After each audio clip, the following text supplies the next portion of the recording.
Well, Joyce Blaine, the movie actress, has gone back to Hollywood, but her 2-week stay at the Aces has left their mark.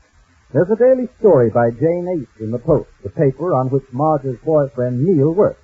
In fact, Neil is ghostwriting the story of how Jane met the movie actress, but that doesn't stop Jane from fancying herself a writer.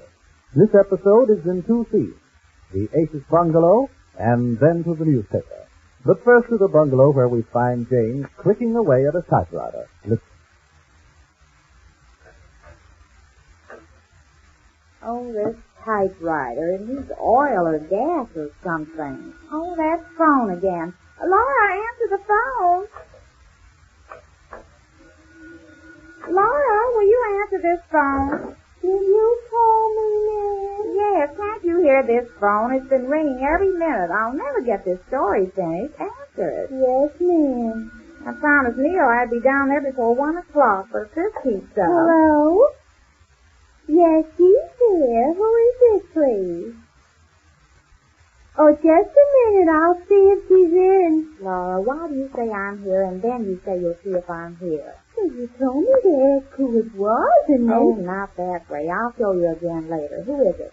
Mrs. Benton. Oh, Mrs. Benton. I guess you read the story in the paper, too. More people have been calling me up here.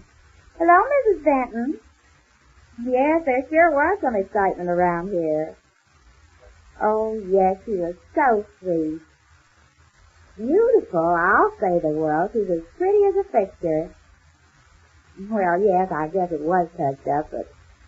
Oh, it's much lighter than the pictures. Did you see the picture of her and me in the Post yesterday? Her and me in the car together? You did? Wasn't that terrible of me? Oh, it was. Well, you see, I didn't know they were ready to take the picture, and the first thing I knew... Yes, I'm writing the story of how I met her and how she lived here with us for 2 weeks, and... Well, I didn't know I could either, but I am. I'm writing the second one now, and I have to hurry and take it over to the paper by 1 o'clock. No, I didn't mean that, Mrs. Benton. I'd love to talk to you, but it's just that... Yes. Well, all right, you come over some night.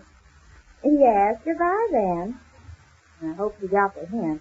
The idea of her saying that about my picture in the paper. Did you see it, Laura? Oh, yes, ma'am. Was it terrible of me? Yes, ma'am. Oh, it was. Oh, yes, ma'am. I thought Joyce Blaine was nice, though. Oh, well, after all, she's used to having her picture taken. I mean, for a person that hasn't had much experience, I guess it wasn't so bad of me, was it? Well, don't say it then. Well, I have to hurry and finish this story. Did you ever see so many phone calls? Everybody wants to know about Joyce Blaine and what she's like and about the stories I'm writing. Oh, did you read the one I wrote yesterday, Laura? Oh, yes, ma'am. It was very interesting. I thought so. I wish I could finish this one. I've only got it started. Listen how you like this, Laura. Yes, ma'am. Wait, I'll take it out. When I saw Joyce Blaine coming out of the picture show, you could have knocked me down with a finger.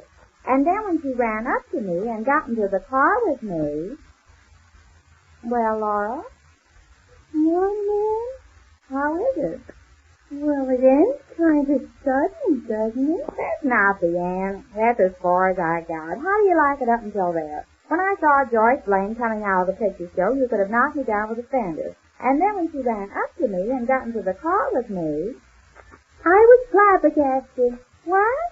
When she got into the car with you, you were flabbergasted. Flabbergasted? What kind of talk is that? Well... Oh, I couldn't even spell it, much less find it on this typewriter. Well, I was only trying to help you, ma'am. Oh, I don't need any help. I just wanted to know how you liked it. You said you liked the story that was in the Post yesterday. Oh, yes, ma'am. That was interesting. Well, this is going to be interesting, too. That one was much longer than this one. Well, this is going to be longer when I finish it. I've been working on it all morning. Oh, it must be this typewriter. Oh, it's getting so late. It's after 12, ma'am. I know it. I wonder if I could use Neil's typewriter when I got there. That's what I'll do. Maybe I could write better in a newspaper office anyhow, with no telephones ringing in my ears. It's very hard to write something with so much noise going on. Is it, ma'am? You wouldn't know about that, Laura, especially after the way you said you were, Flabbergasted? Is that the word you said? Yes, ma'am, but I was only trying to help you. Oh, you. Well, you better get back to the kitchen, Laura. I'm going in and get dressed and go down to Neil's newspaper and use the typewriter down there. I'm sure if I had a better typewriter instead of this old one, I could think of something to write.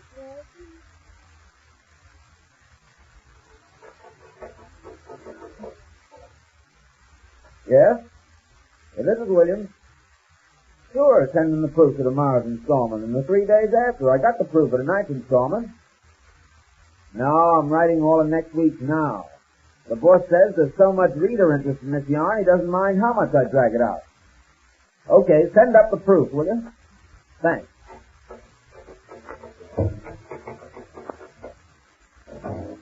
Hello, Neil. Well, Jane, hello. Come on in. Grab that chair there. Thank you. Here, let me take those papers off of there.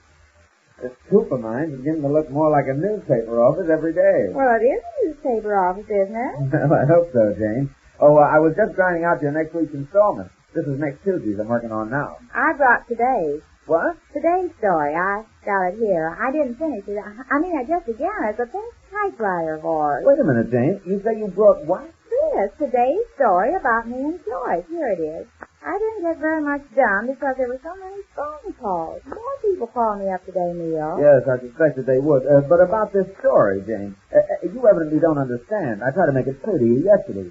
You don't have to write it. Oh, but I have to now that I've started, and it says to be continued tomorrow, and it says by Jane Ace. No, Jane, I don't mean give the story up. You have to keep it going. It's hot stuff right now. It's great for the circulation. Well, I'm glad it makes you feel good, Neil, but I mean... Feel good? I'm talking about the circulation.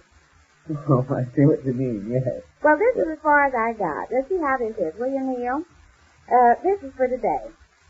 When I saw...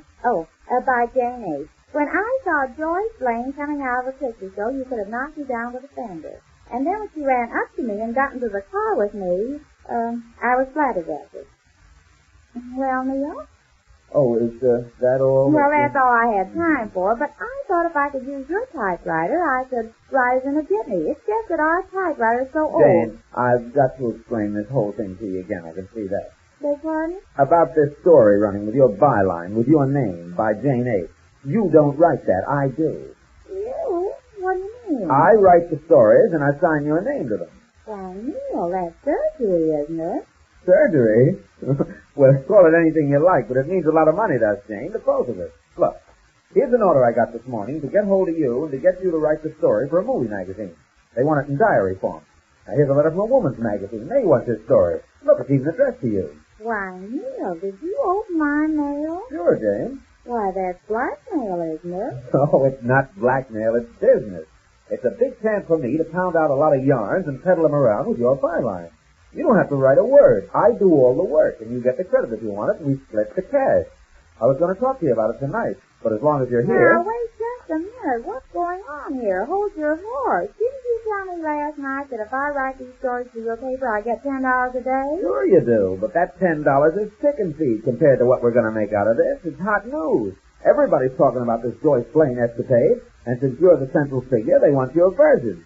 Well, I'll see that it's written. But I thought I was to have No, written. nothing like that, Jane. Now, this thing you wrote for tonight, let me see it. It's not finished, Neil. Let me see it. When I saw Joyce Blaine coming out of the picture show, you could have knocked me down with a fender. And then when she ran up to me and got in the car with me, I was flabbergasted. Now, what kind of talk is that? You don't like the flabbergasted, huh? Well, I didn't think that. I don't like the whole thing. It hasn't any spice, pep, no color. Movie fans want excitement. Now, look. Where is it? Now, here's the proof of the second installment that we're running tonight. You mean you already wrote it? Sure, this is a newspaper thing. This would be a fine time of day to be coming in with this yarn. We're on the street with the first edition in a couple of hours. Now, just listen to this. Having just witnessed the personal appearance of the glamorous Joyce Blaine, I was still a captive of the aura of her charm as I climbed into our modest little car and prepared to drive home. I couldn't shake off the beauty and fascination of her performance, and it was little wonder, therefore, that when I suddenly beheld her in all her enchantment standing so close to me, I could touch her, I became utterly confused. But Joyce Blaine spoke to me, Jane Ace, and bade me drive her to my home. You see what I mean, Jane? Go on, Neil. What happened? Don't stop there. What happened? You know what happened. Oh, yes. It's just the way you read it, I guess. I got so interested that I It's not the way I read it. It's the way it's written. That's what you call writing the stuff that people want to read, not the thing that you want to write. But I thought I was going to write all Oh, Jane, I'm writing it. Oh, I didn't understand it that way. I already told everybody that called up today that I was writing it. What could I say? They saw my name on it and everything. Sure, tell them you're writing it. What difference does it make? Look, all we're interested in is getting this sold. Now, you take these 2 orders here with pictures and with a story.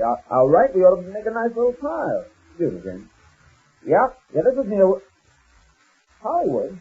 Well, put them on. Hey, I didn't. Hollywood calling. I wouldn't be surprised if Hollywood? Hello? This is Neil Williams. Who? Oh, I see. It's another movie. Yeah? Yeah, I can get her to write you one. Well, he ought to be able to do it within the next couple of weeks. He's got a lot of orders for stories. Oh, no. No space race. This is special stuff. Mm-hmm.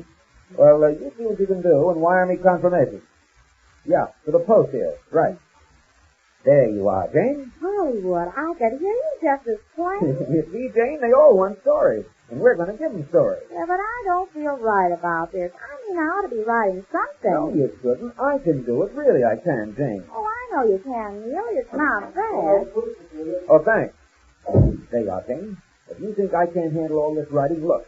These are the proofs of 4 days' installments. Oh, you don't have to show me any proof. I believe you. No, I said proof, Jane. These are the proofs. Just another newspaper term which Jane, the newspaper woman in name only, will have to get used to. Just how this ghostwriting partnership works out, we learn when next we meet the Easy